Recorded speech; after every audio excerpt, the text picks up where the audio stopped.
And welcome to SEC Sports Roundtable. This is your host, Shane Bailey. We've got Drew Young back in the house after a short one-week hiatus. Welcome back, Drew. Thank you, Shane. I'm glad to be back. We're so glad to have you. We missed you last week. I know that other things kept you away, but we are so happy to have you back in the roundtable. Yeah, I appreciate it. I had to miss last week. It's one of those things where life kind of gets in the way sometimes, but glad to be back and ready to talk some. Unfortunately, last week was a great weekend. Tennessee was coming off a win against Florida, and this week it's just a horrible loss to Alabama. So I would have much rather talked last week, but maybe I can spit some nails and just throw some hatred out there today. Well, that might be good talk radio on the podcast. We're going to get right into things and get the housekeeping stuff knocked out early like we're always trying to do. Lots of ways to follow us on the actual website, which is SEC Sports Roundtable. We are on Twitter, SECSRT. We are on Facebook at SEC Sports Roundtable. You can also listen to the podcasts right there on the Facebook page. So you go there and you don't even have to find us on iTunes or anything like that. You can just stream it straight from Facebook. So we have that available for you. I did mention we're on iTunes. We're also on an app called Stitcher Radio. So if you're on the go and you want to find us that way, go to Stitcher Radio and just type in SEC Sports Roundtable. That's about YouTube. We have a YouTube channel where we try to throw the video version of this up here onto the website. So that's at SECSRT is the YouTube channel. So we knocked all those things out. I'd love for you to follow us on Twitter at SECSRT. That way we could comment back, let us know what you think, how we're doing, what you'd like to see, what you'd like to hear on the podcast.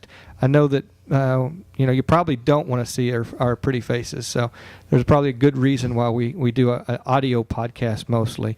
But the video podcast is available for those who want to suffer through that.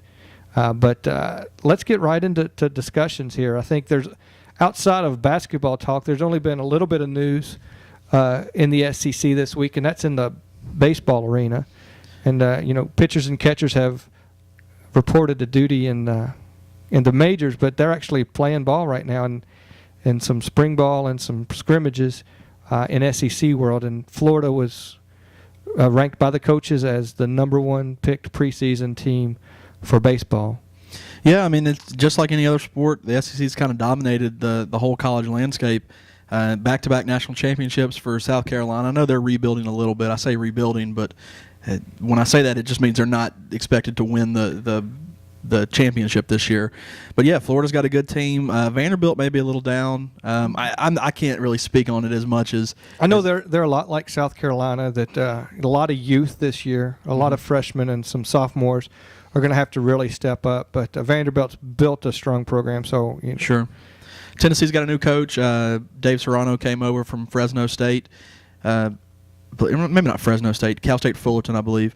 But it's won a good baseball program. Oh, very good. I mean, this guy's won a national championship, and they won their first 3 games. Took a doubleheader yesterday, and excited. I don't follow college baseball as much as football or basketball, but the College World Series is fun. I'll always watch that, and it's better when your team's in it. Well, I will speak. I'm a lot like you. I enjoy college baseball, but it's not something that I keep up with. I know Blair, one of our co-hosts, definitely does. He's a huge Mississippi State fan, and they always have a good, strong baseball program. But growing up, Tennessee, Kentucky, you never thought of those as powerhouses in college baseball. And so I never watched a lot of those guys. So Sure. I will say that as this podcast gets further and further along into springtime and March Madness starts to wind down, there's definitely going to be a lull in our sports talk in the basketball and football arena. So we definitely will learn more about baseball as we progress through the season, because we are planning to keep this going all the way through the whole year, because there will be some basketball and baseball or football talk to mention. There's but spring practice coming up. We've got the NFL draft. We'll talk plenty about that. There in the summer, we've got you're right around the corner from football season. So, unfortunately for baseball, it'll get its due. It'll definitely have more, but football's still king in the SEC, and I got a feeling that's going to dominate our conversation. Oh, definitely. Even going through. So, because that's what we know. But we will give some credence to that there is a third sport in the SEC that we'll cover a little bit. So, That's really it on the baseball arena that we know of this week as far as news. They're actually playing games, and some preseason numbers are out, or some reactions from the coaches. So congrats to Florida. I think I tweeted out, and I don't know if I tweeted as the SEC Sports Roundtable or myself, but it's kind of nice to see Florida. I was being somewhat sarcastic, but it was kind of nice to see Florida, back in the relevancy of talk again, because it's been a while since you've heard Florida's name as far as a contender. That's what's funny is Florida's. You say that and it's true. That's how much we live right in the moment right now. Florida's got 2 national championships in football in the last 7 years, and 2 national championship in basketball. They won back to back with that Joakim Noah, Corey Brewer, all those guys. So yeah, we sit there and talk about how they're down a little bit, and they've got 4 more national championships in mine or your teams in that span of time. In that span of time, absolutely. We're not talking cheerleading though, are we? Because Kentucky just got another one of those. So no comment. But you're right. What it is it shows what it shows is how difficult it is to rebuild. To constantly stay at the top of your game, and that's where Alabama has 2 national championships in the last 3 years or 4 years. Last 3 years, yeah. And so you've got that coming around, and it's fun. It's going to be somewhat interesting to see. Is Alabama going to be able to sustain that and stay at that type of level ongoing? Now, if you look at what they've got coming back next year, they've got a very good shot to do that. But, to stay at that high level on a consistent basis year after year after year, it's a whole different ballgame. And I think Urban Meyer witnessed that, and I think that's one reason why he decided to take his exit was, it's kind of hard to rebuild what you've already done. Sometimes it's easier to go somewhere new and try to start from scratch, so to speak. I wouldn't say Ohio State's in a rebuilding process, but they somewhat are as well. Sure. From the Tressel years. So it's interesting to see. You're right, how we judge these teams. And you said Florida's got 4 national championships in the last 6 years, maybe combined. Has it been that long going back? Let's see. Alabama won it this year. Year before that was Auburn. Year before that was Alabama. I think Florida won it, then LSU won it, then Florida won it. So that's like last 6 years. Yeah. So it is interesting that we think of things that way, but that's how as fans they judge their programs, is they want national championships year after year after year, and Florida hasn't been in that discussion for a while. Well, I think you add to it the fact that not only has it been, it's only been 3 or 4 years since their last national championship in football. But it really does take a lot from it when the champions have been from the SEC. So it's one thing if you're just looking totally at, good point. If it's Oregon winning it or Southern Cal, but these are people in your backyard winning it. So it gets those fans a little more restless when your neighbors are winning. When Alabama's won 2 since you've won 1, it makes it seem a lot longer. And then throw Auburn in there as well. Yeah, it's teams that they play on a somewhat yearly basis. That they're playing those guys on the field in the regular season, and all of a sudden they're the ones winning national champions and you're not. So, and if everybody's picking this up, my dogs want to be on part of the podcast, so you might get a little barking, but they'll calm down here in a minute. This is funny, Shane. I figured you might as well, if we're going to do a radio show, a podcast, you might as well have some stats to back up what you say a lot of times.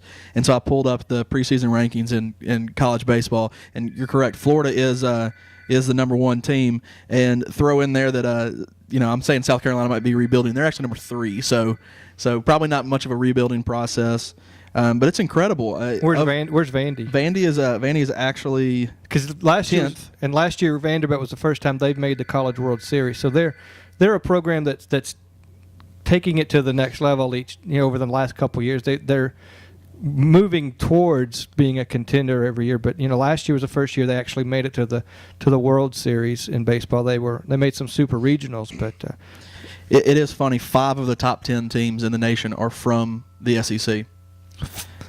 Florida's number 1, South Carolina's number 3, Arkansas is number 4, LSU is number 8, and Vanderbilt's number 10. Throw in there Texas A&M as well, which for all intents and purposes is an SEC team. Not this year; they're not playing SEC, but they will be next year. So when's the College World Series? What's the dates on that? That's going to be in June. June. So yeah, it's like June 20th. So they'll finish right as they come into the SEC. Yeah, I guess July 1st is the date. Is that right? the day that they're going to do that? I guess you would just say that it's this sports season. So, starting with football is when they'll be competing because they're still playing Big 12 teams. For conference games. Good point. I think it's crazy. I mean, not to beat a dead horse, you talk about Texas A&M and Missouri, but it's such a big deal because you're adding these teams. One of the two is competitive in pretty much every sport. Oh, yeah. Missouri's, a top 5 basketball team this year. So I think they're ranked third right now. Yeah, I mean, and they're just whipping people. I mean, they have a very good team, and we talk about the SEC being a little down in basketball this year. We talked about that before we started the podcast, and you're going to throw a top 10 team in the when you do that, it makes it just a much stronger conference. And then what Texas A&M and Missouri have both done in football, they're not the same upper echelon that the SEC teams are currently, but then throw in another a good team in baseball as well. It's a good time. I mean, I do believe they add a lot, and not just in football, to the SEC. And that's one of the things we talked about was how when we were speculating who's going to be added, what about having a North Carolina or what about having a Kansas, to add to the basketball? I mean, Missouri might do that. I mean, they've had strong teams, and it looks like they're ranked number 30 right now, and they won again this week, so you don't see them losing that spot. And it's funny, it makes you kind of wonder. I mean, I have no doubt that Arkansas can be a bigger program in basketball, and they have a much more storied tradition than Missouri. But with what's his name, Mike Anderson? Yes, at Arkansas, head coach. Yeah, at Arkansas. Is it Anderson? Yes. Mike Anderson. Yeah, he came from Missouri, and he's leaving a team that's number 3 in the nation and going to a team that's struggling right now, as of late. So, and Missouri's going to be an SEC team. So I wonder if he's regretting it just a little bit, or who knows. Yeah, but you say that. I mean, you look at Arkansas, and we can segue that into our basketball discussion because that's where we're going to spend most of our time. But if you segue that over there and talk about Arkansas, and we were talking a little bit on our pre-show about those guys, they're just so young. I mean, if you look at, was it Pelfrey? Pelfrey did a great job recruiting. He has a bunch of talent coming in this year. I don't know what that class ended up being, but that was I think a top 10 class coming in this year. As far as a recruiting class for those guys, they have a lot of trouble winning on the road. They're just a night and day team when you go send them out on the road. But we were looking to see, is there a shot for them to make the tournament? And you look at their home wins. They had Michigan, Vanderbilt. No, they haven't. Yeah, they did beat Vanderbilt. You're right. Mississippi State. I mean, those are 3 teams that we would sit there and say more than likely. I know Michigan and Vanderbilt are going to make the tournament. We'll talk about Mississippi State later, the way they're playing. But, when they were playing each other, everyone expected Mississippi State to be, a team in the NCAA tournament. They've had some really good wins at home. It's just when you get them on the road, and I hope you're pulling up their schedule to tell me, it's not like they're losing close games on the road either. They're getting blown out against teams they should be able to beat. And that's the problem, I think, right now is the NCAA selection committee. They look so much at your last 10 games, and in the middle of this, you're going to have a game at LSU that they lost by 6. So I mean, they kept it close at least. Man, they lost by 22 points to Georgia at Georgia, and this is a team. Georgia's a team that's won 3 conference games.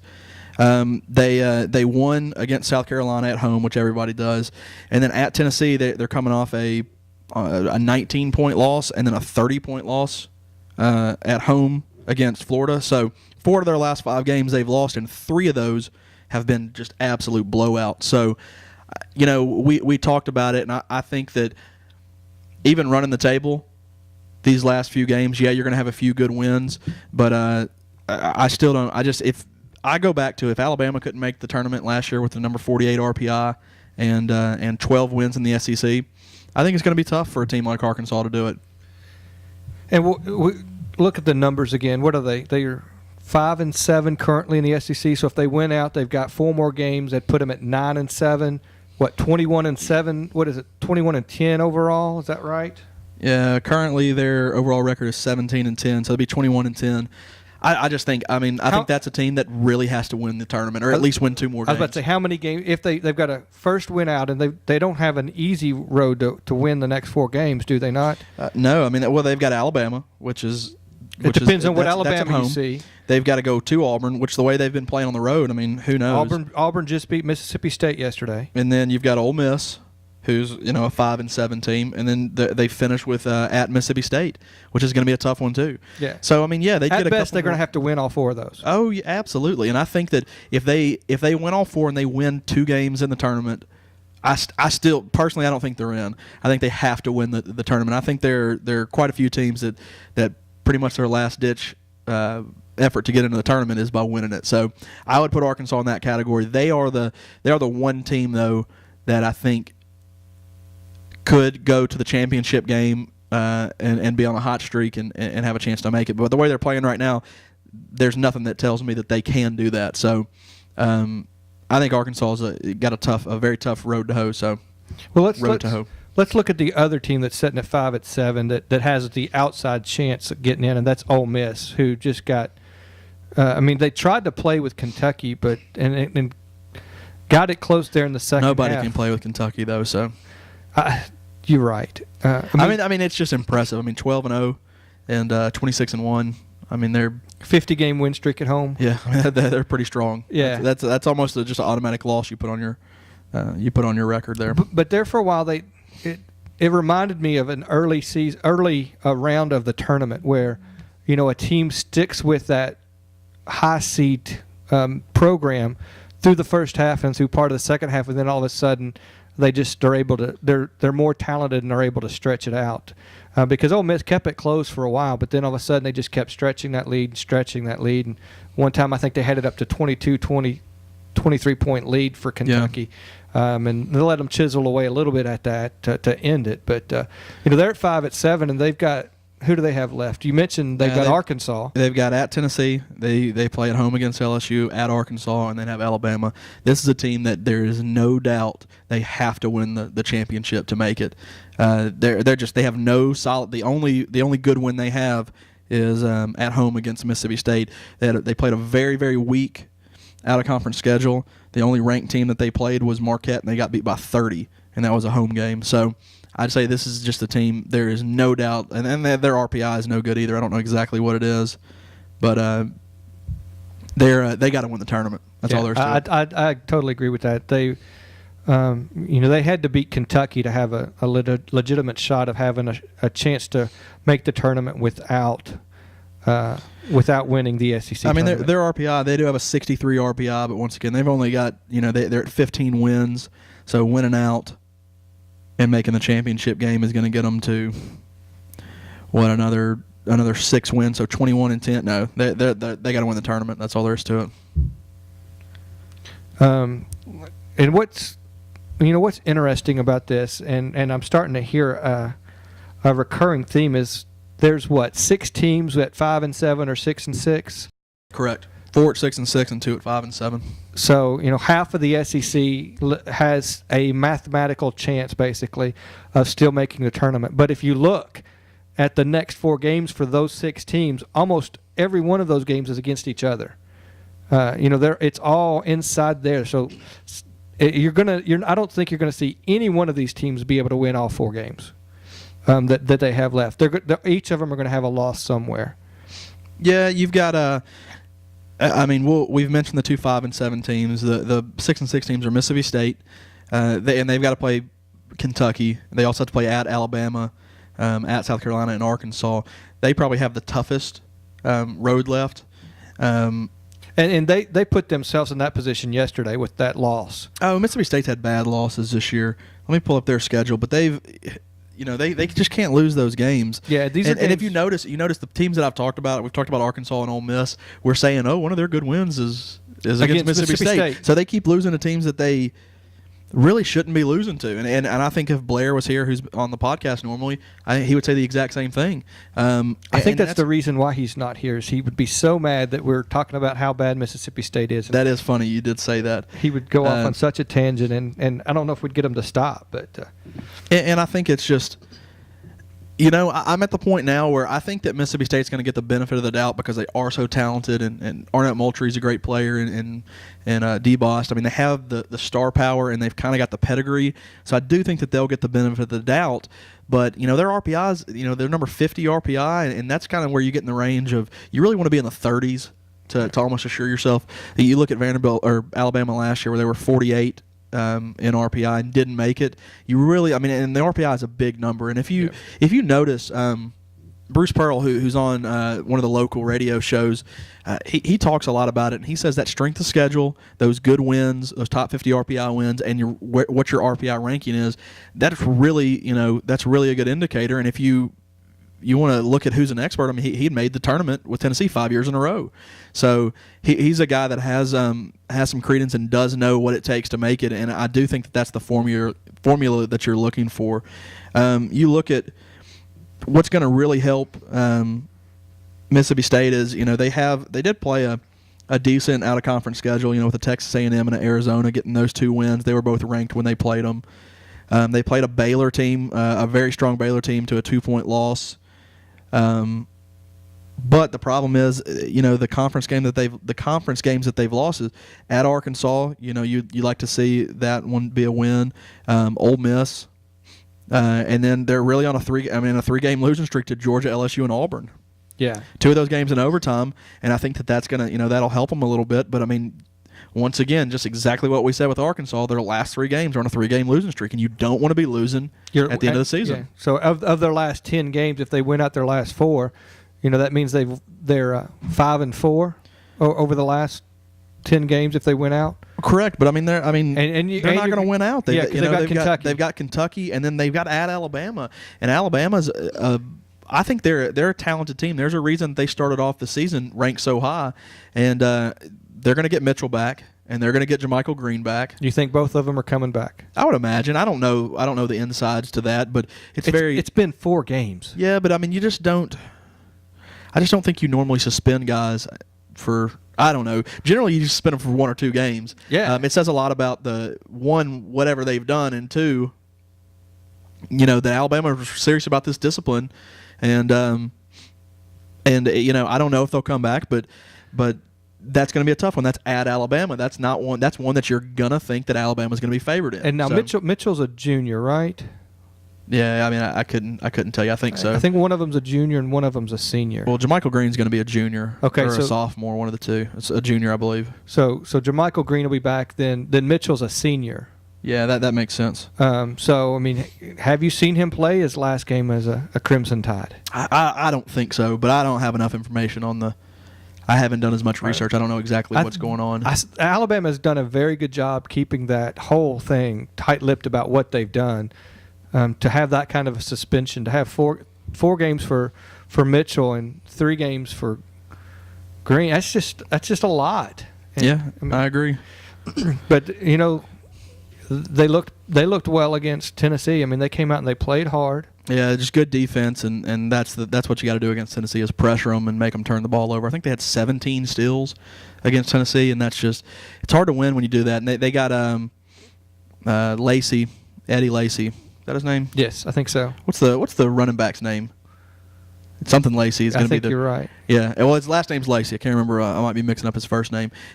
He dropped a career high, I believe, or at least a season high against Tennessee. He had 8 for 10 in the free throw line, and really just got it done.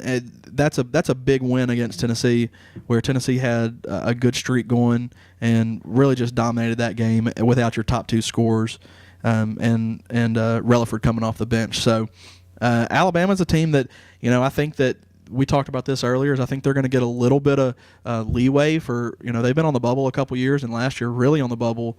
A lot of people thought they should have made the tournament, and they did what they were supposed to do. If you're a bubble team and you don't make it, you go to the NIT and you win the NIT, and that's what they did. So I think that, they have a 38 RPI ranking right now, or a 35 RPI ranking, one of those 2.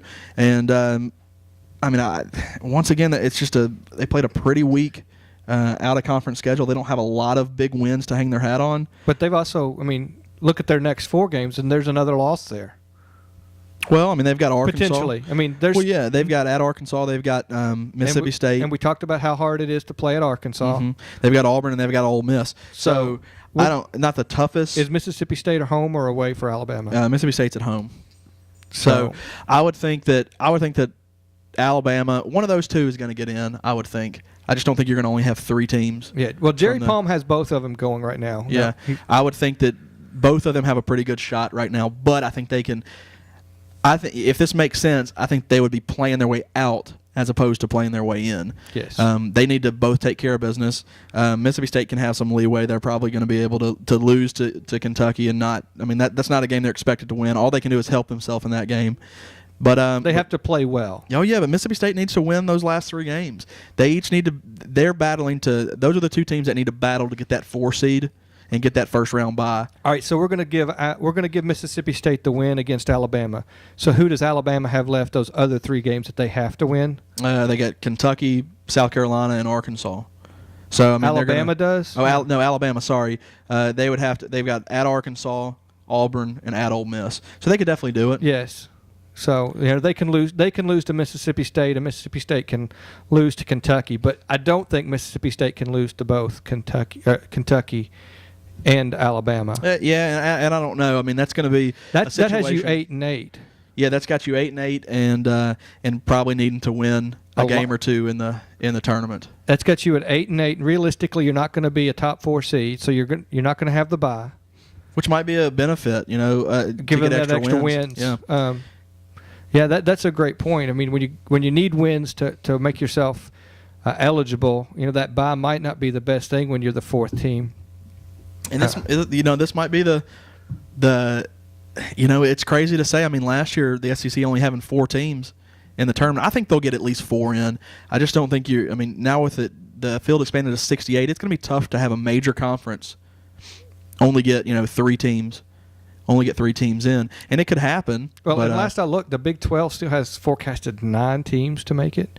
Yeah, the Big 12 is having a much stronger year. Yeah. So, it's a situation where I mean, it's just so hard to speculate. I mean, I don't think we can spend too much more time on this. Just maybe in the next couple of weeks, the picture is going to get a lot clearer when we have to kind of let the games unfold. Yeah. But right now, those are the 2 teams that you would rather be those 2 teams than the other 2 that we're going to talk about, LSU and Tennessee. Yes. Because I do believe that LSU and Tennessee are both 2 teams that have to win the tournament now. I think Tennessee could have won out in the regular season and won a game in the SEC tournament and made it just because they've made it 6 years in a row and they've got a little pedigree to them. And I think that's big in for the NCAA selection committee to say this is a team that gets it done. They schedule hard. It's a little bit of a down year, but they're playing good now. I mean, that was just a game Tennessee needed to win. I mean, I think they could have even lost to just Vandy and had a good shot. But now Tennessee's got Ole Miss at home. Then they're at South Carolina, at LSU, and they've got Vandy. Win out, get Tennessee needs that bye, play into the championship game. But they're playing in Nashville, are they not? It's a home game for Vanderbilt. No, that game's in Knoxville. Is it in Knoxville? Mm-hmm. Okay, they've already played them. That's right, they beat them here in Memorial, did they? Yeah, Vanderbilt throttled Tennessee here in Nashville. So, I mean, it's another situation where Tennessee doesn't have that tough of a schedule. They can, if they could beat Vanderbilt, that would give them another pretty good win. I just don't think. I think their RPI is going to be too low. I mean, they're still in the hundreds in RPI right now, and they've got a couple bad losses. So I just think it's going to be a tough one I think they really have to win it. And I just don't think Tennessee's good enough, to be honest. I just think that they don't have a good enough point guard play, and they throw up duds on the road. They've only got 1 road win on the season. Now that's at Florida. So I mean that's a good road win, but I think it would have just gone a long way. Tennessee just needed to have. I mean, there's so many what ifs. They didn't need to lose to a horrible Austin Peay team. They needed to. If they could have got that Kentucky win at home, I mean that would have been an unbelievable, win to hang your hat on. They don't need to lose to Georgia like they did. I mean, I can take a road loss to Alabama, but if you could add 3 more wins into them, so instead of them sitting at 14-13, they're sitting at 17 and 10. Yeah. I think that they're pretty much in. But I mean, they've had 2 or 3 losses they just didn't need to have. Well, and what's so crazy to me is how, let's take Kentucky out of this particular conversation. is how night and day some of these teams have played. Because you've got Mississippi State having some losses that they just should never have had. I mean, there's no reason they should have lost to Ole Miss or to Auburn. Tennessee had some losses. Alabama's down their two biggest scorers. They're flat. Tennessee, like you said, you've already talked about their losses to Alabama, Austin Peay. There's 3 or 4 losses. Oakland, I mean, College of Charleston, they lost to one of those teams up there. But you're also talking, some of those games are pre-Stokes. And I do think that Tennessee will be judged somewhat pre- and post-Stokes. I mean, I do think they'll get the benefit of the doubt there. But as much as I don't want to see Tennessee in the conversation for the tournament, I think they need to. No, you want to see that. I mean, that's no, because that means that I have to try to root for SEC teams to win. No, you'll just pull against them. You'll pick them to lose in their first round bracket game. But I understand what you're saying, and it's like that across the board. The other team I think we ought to touch on for a second here is. But if I were in the committee, I would definitely have to take that into consideration. Oh, absolutely. Is that their losses post Stokes coming on board? It is a little different team. How many losses do they have since January when he came on? Let's take a look. And while you're doing that, we'll talk about some of those other teams that we were talking about here on the bubble. Alabama's had some bad losses as well. So it's funny that these teams in Alabama, they might. I hope the committee judges them with a little leeway with the suspensions they've had here in the heart of the SEC play. That says a lot for the character of your coach to be able to sacrifice those type of things. And you hate to punish the kids that are doing what they're supposed to do, but it also sends a very strong message that you want to do the right thing, and you should be as a team somewhat rewarded for being able to do that. I'm not saying they deserve a pass, to get into the tournament. They still need to do what we've talked about as far as winning some games. But I think that definitely has to get played into the conversation some, that they're willing to sacrifice a couple of losses to show that they're not going to stand for whatever the bad action was, because it had to be pretty bad to be suspended the way they are. Did you get that pulled up? Yeah, Tennessee's. I mean, you're pretty much just looking at their SEC record, and that's the thing is, the only bad loss Tennessee's got is at Georgia. I mean, at Alabama, I mean that's one you wanted to win, but I mean they were 4-point underdogs in that game. It was still a road game. Yeah, a road game against a team that, I mean, once again, it was they were underdogs in that game. Yeah. They weren't supposed to win that. The other losses Tennessee's got in conference play this year: two against Kentucky. One against at Vanderbilt. They shouldn't have won that game. They lost Florida at Mississippi State. They beat Florida twice. So Tennessee's played a tough part of their schedule, and I do think that having Stokes earlier, I really think the big things that Tennessee needed to erase was, they need to win that College of Charleston game. They need to win that Oakland game. That would have been nice to win that Austin Peay game. So if you could just win 2 of those 3, and then maybe win one of the Memphis games that they lost. They lost in overtime to Memphis in Maui. So you're talking night and day difference by the fact that they lost some games. They had a stretch where they shouldn't have lost games. The problem is Tennessee does play a tough schedule, and it hurts them. I mean, but here's the difference. You look at a Tennessee and you look at their schedule. We're talking about all these teams that aren't playing people, with the exception of really the East teams. Kentucky always plays a hard schedule. Tennessee's gotten to where they play those hard schedules. They played Duke this year. They played Memphis when they were a top 10 team. They played Connecticut again. I mean, they're playing. Yeah. They played Pittsburgh. They play tough. They play a tough schedule, and I think the NCAA rewards teams that do that. Vanderbilt's kind of doing that a little bit more, where they're playing people in Florida does too. I wonder if it just backfires, and at what point are these West teams going to do what the East teams do? That's why you're seeing 4 teams from the East make it the last few years. You get a little bit of a benefit of the doubt because you are playing good competition. I mean, Kentucky, of course, they're winning, so they're going to make it anyway. But Vandy, you don't see Vandy on the bubble. You're not seeing Florida or Tennessee on the bubble recently because they're playing such a hard schedule that they're getting the benefit of the doubt. But what you are seeing, though, is you're seeing a Vanderbilt program that was, preseason up to like number 6. Correct. If you look at their schedule and some of their losses they've had, in the SEC, what do they have? 4 losses? Yeah, they beat Georgia. That game's final now, so that helps them. That's got them at 6. That gets them at 8-4. 8-4.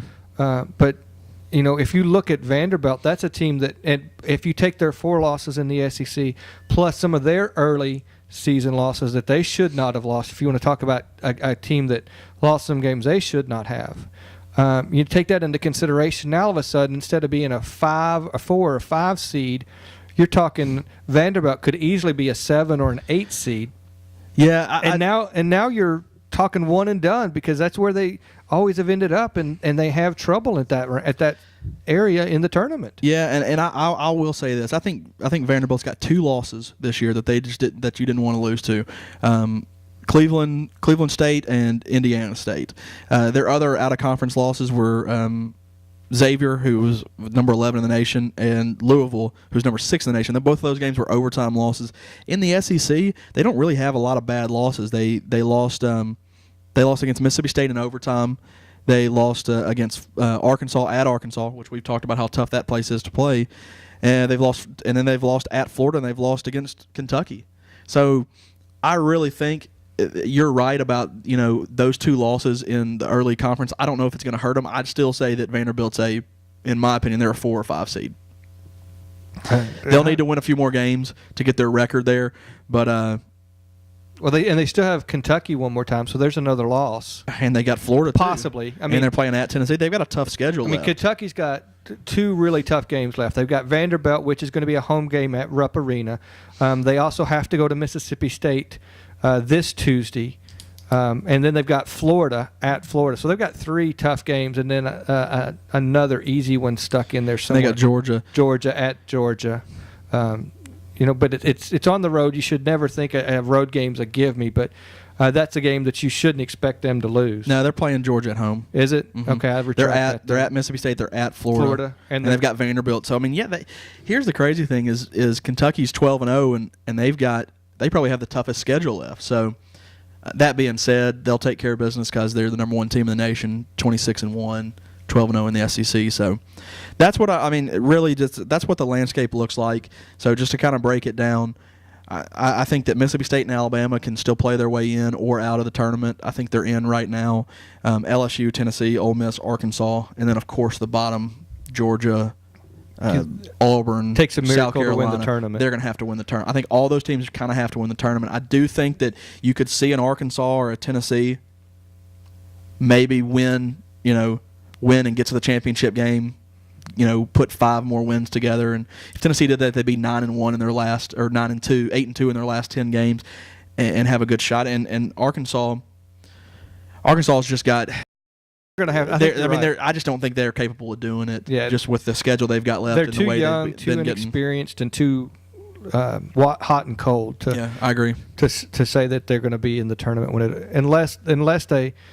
Pull a Connecticut and win every game from the tournament on. The SEC tournament on is the only shot. All the way to the national championship. Because at that point you have an automatic bid, and that's the one thing that all 12 of these teams, well, we'll say 10, because 3 are automatic and they get there no matter what they do the rest of the way. Florida, Vanderbilt, and UK. Agreed. But the other 9, they still have that. Anything's possible in the tournament kind of mentality that they have to play for. Jerry Palm has both Vanderbilt and Florida as 7 seeds. Does he really? I just don't think they're going to be that low. But Jerry Palm, does this for a living. I don't. So yeah, and I would defer to him. But let's take a look. Have we looked at a bracketology and see what Joe Lenardi has on that? I can pull that up real quick. No, I'm looking at. I've got Jerry Palm, so we can compare the two. How's that sound? Yeah, absolutely. From the SEC, I'll just go the rundown while you're pulling that up. He has 5 teams. He's got Kentucky as a number 1 seed. We already said he had Florida and Vanderbilt both as 7 seeds. He has Alabama making it as I saw them. Alabama and Mississippi State were the other 2 teams. Mississippi State as a 9 seed. And Alabama is a 10 seed. He has Mississippi State safely implanted, not on the bubble, but he does have Alabama listed as a bubble team.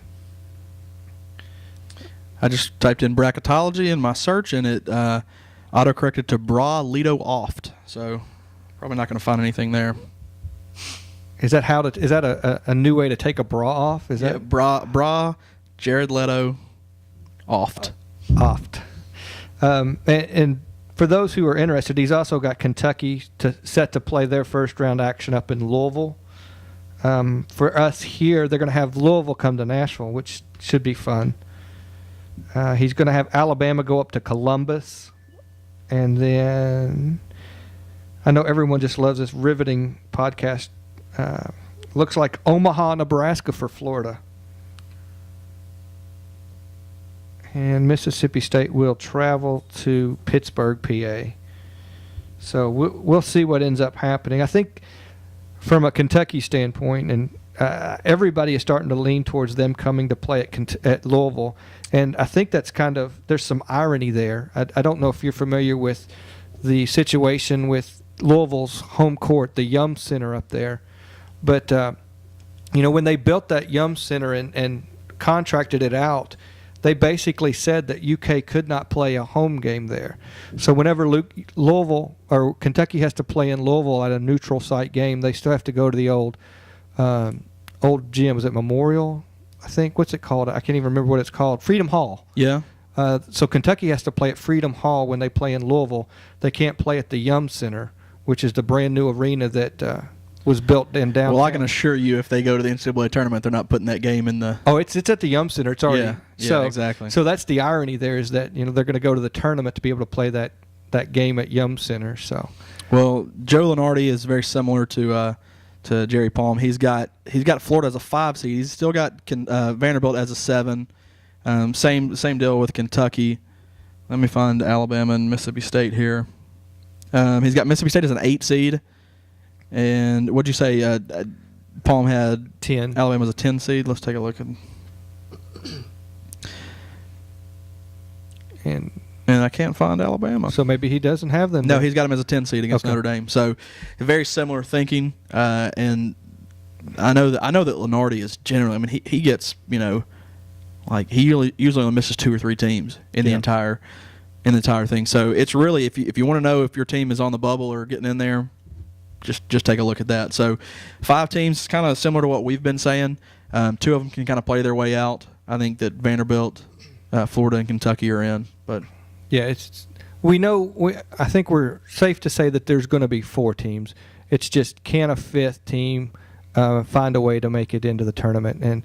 And with their bracketology, I'd like to think that they can. But looking at the games, I still can't say that Mississippi State and Alabama are going to. Definitely are going to make the tournament at this point. So no, I agree. Well, anything else before we go to the open mic? Anything else that I failed to cover that we talked about? We needed to. No, I mean the only other thing that I kind of had written down was it's getting to kind of crunch time for all SEC type players. I think it's one we can spend a couple minutes on this. I think the big argument is I think there are some definites. You're going to get both the guys from Vanderbilt. You're going to get Jenkins and Jeffrey Taylor. Clearly, Anthony Davis is the player of the year right now, and I think you got Kenny Boynton from Florida. Beyond that, you're looking. I think it's kind of a toss-up. Do you go Arnett Moultrie, who I think deserves it? I think that's what it is. The only other thing that you could possibly say is, do you give it to another Kentucky player? And if you do that, is it Deron Lamb? Is it Kid Gilchrist? Is it Teague? Is it Terrence Jones? I think they'll take away votes from each other. So that's my thoughts. Do you agree, or what do you think? Yeah, if you look at the Kentucky's players and you look at how everything is so spread out with them, in scoring you've got to go all the way to Davis at number 12 in the SEC, followed closely by Deron Lamb at 13. But that just shows how everything aside from blocks are so evenly spread out. And even when you look at blocks on Kentucky, Terrence Jones is leading would lead most teams in the country in blocks if it wasn't for Anthony Davis. Yeah. So he's coming on and doing his part at that point. But if you look at it, it's just so spread out as far as what each player's good at and how unselfish they play ball. It's going to make it difficult for them to get a second player in that top 5. Yeah, I agree. And that's a good thing. I've talked all along that Cal needed to spread it out a little more and get more play action. And if you look at the minutes, Blair, Smiley, we've talked about this on previous podcasts. You look at individual playing time and who leads the league in playing. The top 3 of the top 4 players, I think, are Mississippi State. Kentucky wasn't even, I don't think we're even in the top 10. And it just shows that how evenly spread out they do with the minutes. They brought in, they have that Miller and Wiltshire now coming off the bench and actually putting in some good quality minutes. So they're not just a 6-man deep team. They truly are a 7-man team at this point. And because of that and sharing those extra minutes and coverage, it's really spread the love, so to speak, in Kentucky and Lexington. And I don't think you're going to see a second player there. I agree. Before we go to the open mic, I've got a sports story that transcends only talking about SEC sports. My question, Shane, and we talked about this a little bit, is have you caught the LinSanity yet? No. I appreciate that and everything about what he was able to do. I'm so, I don't know, I'm not grateful. I wouldn't even know how to describe how I'm so grateful. I'm so grateful he's doing so well. It's a great story. I think it's getting hyped a little more than it deserves, only because he's playing in New York. I think he's doing that. If this was Memphis Grizzlies and Lynn came on and had the exact same statistics, I don't care, Asian, black, Korean, however his race, take that whole thing out of the equation, this would be a barely a blip on SportsCenter. But because it's New York and there's 8 million crazy people in New York City and it's the Knicks, that's why this is getting all the coverage that it is. If it was, I could probably think of a half a dozen other teams, and Colin Cowherd made a good point. If you take the NBA, you just need 8 or 9 programs to be playing well, and it was all large market teams. It was the Boston, LA, the Clippers and the Lakers, Dallas, Chicago, New York, 1 or 2 others I think that he listed. But in ESPN's world, that's the only teams that matter, and they're the only teams that ever get coverage on that stuff. And if Lynn was playing for Toronto still has a team, right? They still do. Okay, I didn't know. Minnesota's gone though, right? No, Minnesota still has a team. All right. See, I don't even know who's there anymore. Charlotte, New Orleans, Memphis, Oklahoma. Who else is a small market team? If Lynn was playing for any of those teams, do you think that this would get the same amount of coverage? The same amount of coverage, probably not the exact same, but I do disagree that it's still a story if he's playing for the I'm not saying it's not a story. I'm just talking about the amount of coverage that he's getting. No, that's the best part, though. He's at, what makes it exciting is you take the New York Knicks, which is probably the number 1 market for basketball. That the Knicks need to have a good team. You've got Spike Lee. It's such a good story.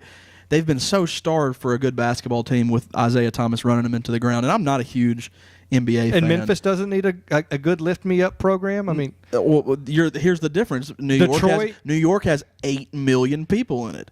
It's our premier city in America. It's a place that. It's a better story because it's in New York. I don't disagree. That's exactly right. But here's my point. And people try to say, let's take race out of it. Don't take race out of it. And it's okay, without.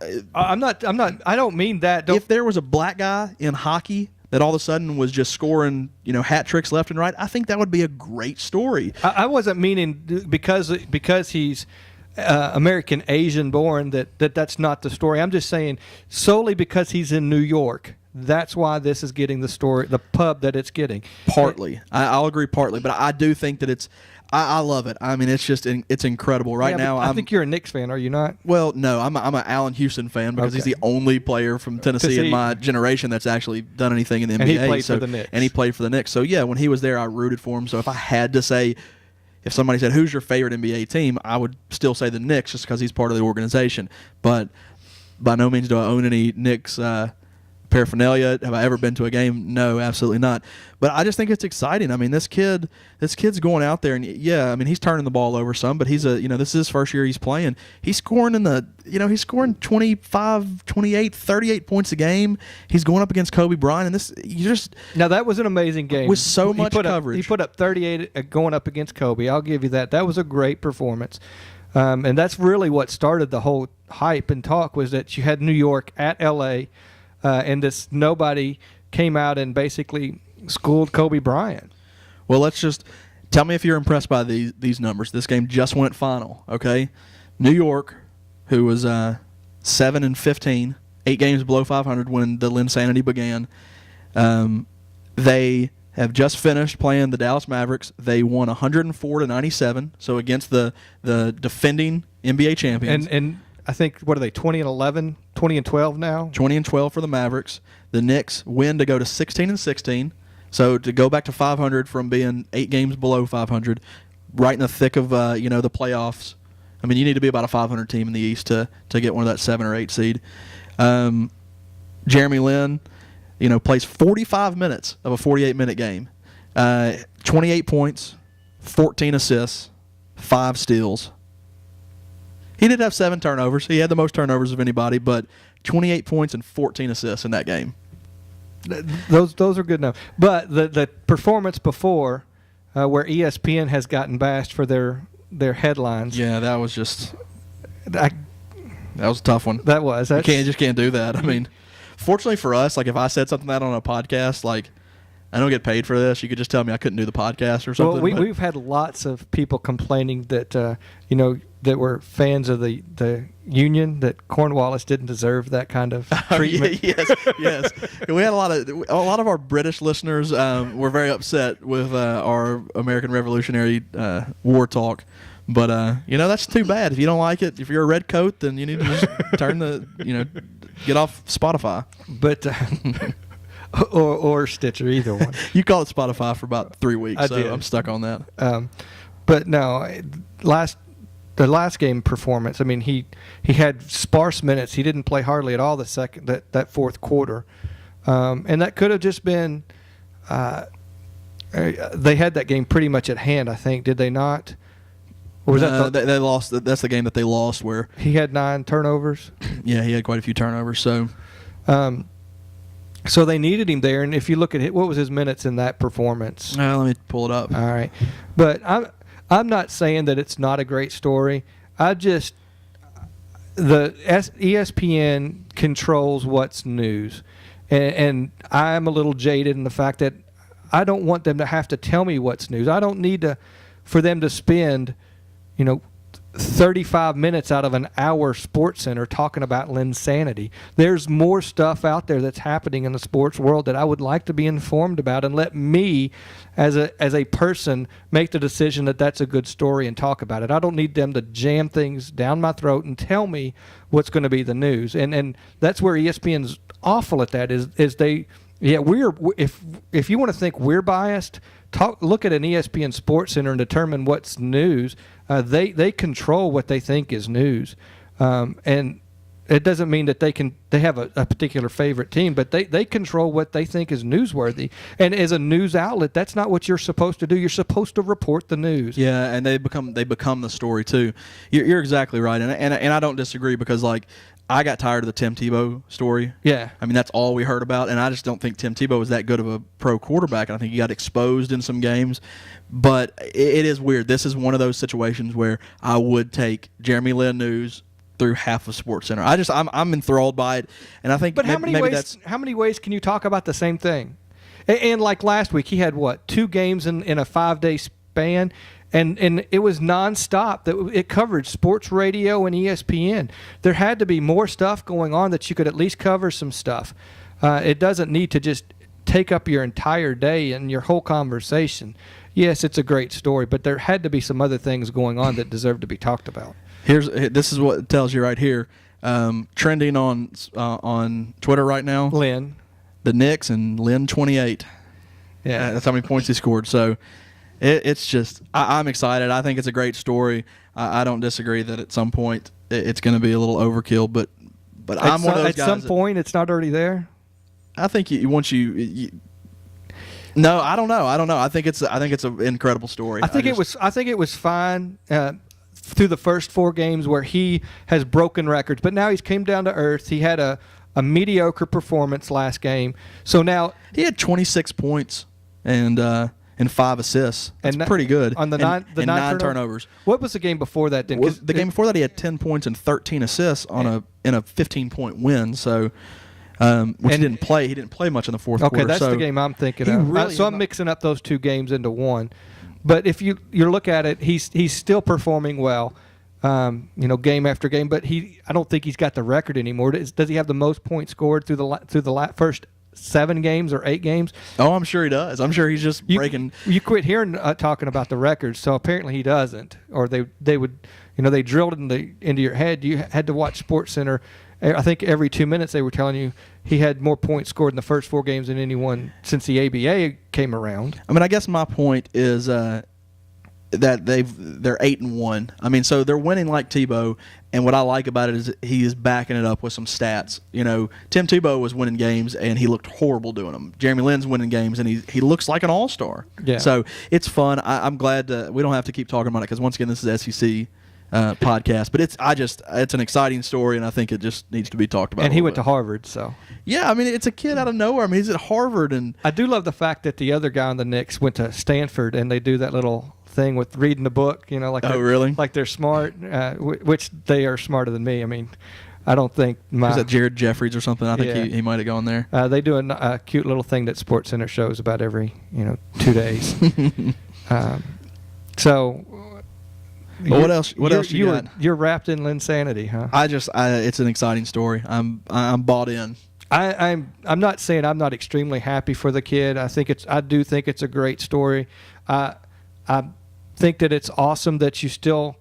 Well, and it makes me happy, and it also irritates me too to know that. How many people are like Jeremy Lin that are sitting at the end of a bench somewhere that never are given the actual chance to play out of necessity because the Knicks were so riddled with injuries and absences because Stoudemire was just had a Stoudemire was out with a death, and then Carmelo's been gone. So due to necessity, they had Lin in. And he was able to perform. How many other players are sitting at the end of the bench in the NBA that might be that same story that are never going to get their chance, or never going to have that story because they're never given that opportunity? Yeah. And it's could be because they're white, could be because they're Asian, could be because of a number of different reasons. But you look at Lin, and they were saying those preconceived notions that because he's an Asian person, he might not be able to play basketball because he's not 7 foot a million. But I mean, coming out, that's what that was the rap. Sure. But how many other players are there out there that could be like that? A tall white guy, that could be sitting at the end of the bench, and preconceived notions there that he's not going to be as talented as a similar black person on the team. There's racism in basketball as well as in business. It's just how we look at it and how we talk about it is completely different. And that's what's to me is upsetting and is a story that's really not being told that really might need to be uncovered a little more, is that there's a double standard out there in pro sports that we fail to think about, and we just take it as second notion. It makes a great story because he's able to prove everyone wrong, but how many other players might have that chance to prove people wrong? No, I hear you. So let's wrap this thing up. Oh, I hear you. Yeah, I agree, man. I want to go look at some Jeremy Lin highlights. All right. Anything else on the open mic? I'll ask this question. This is probably going to not come off good, but here's my question. All right. So if you're paying, I'm not into LinSanity. Oh, wait. If you're going to college and you're paying for your degree, I guess you're really just paying for the opportunity to get the education. I just think if you fail a class, they should. I think you should get to take it again for free. Why should you? I mean, so I'm paying for a good. The goods I'm paying for is a degree and an education. I feel like both of those. So I don't think they should be allowed to fail me if I'm going to class and doing the work. Or at least a discount to retake. Yeah, it should be like a discount. Do some schools do that? I don't think so. I've retaken classes. So It's one of those things so when I you're can definitely say I'm not as smart as Jeremy Lin. You know, Yeah. I retook classes. It took me 7 years to graduate. So when your parents are paying for college, it was all on me. But you don't, or something like that. You know what I mean? The first time around, you don't think about it, but when it's coming out of your budget and you're really thinking about that, yeah, that's when you're like, I can't fail this class. And so I started thinking, I was like, you know what? If I don't think I'm going to fail any of my classes. When you're 18 and it's still coming out of your pocket, you don't put the same. Well, sure, weight you just as- don't care as much. Yeah, it's just it's a student loan. Yeah. But that was my thought. I don't think there is a discount, but that makes sense that there ought to be some consideration given that you're willing to make yourself better by retaking that class. Yeah, that's the product I'm trying to get out of that is not only the education, but I want the degree that allows me to, like if I'm going for. And it makes the institution look good because you have a degree and you're able to utilize that degree in the workplace. Yeah, and it makes me wonder, with a little recession, I'm sure the colleges are feeling that too. Are they going to start failing people more so they have to take more classes? It's a conspiracy. I don't like it. All right. Where can people find you on Twitter? You can find me. You can follow me at DrewYoung20 on Twitter for some PG-13 and R-rated at times Twitter, but mostly PG-13. You can find me at P. Shane Bailey, and I think the open mic there was well enough for both of us. So I really am not going to add anything else that we haven't already had in the conversation. So with that, guys, we're going to call this podcast done. All righty.